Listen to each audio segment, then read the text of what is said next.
Hey guys, and welcome back to this channel. In this video I'll be showing you guys how you can basically remove like suggested people on your messenger.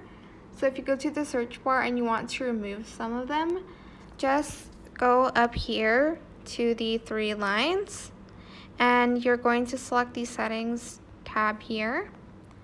Then you are going to go to privacy and safety, go to hidden contacts and select add.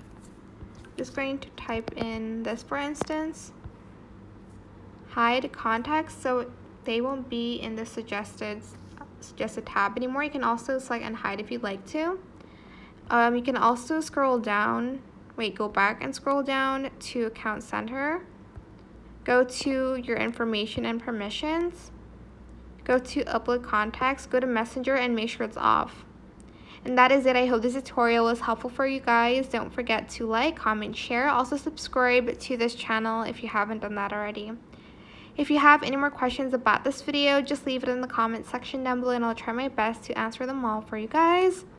And if you found this video helpful, please click the thanks button as well. Thank you so much for watching. Bye!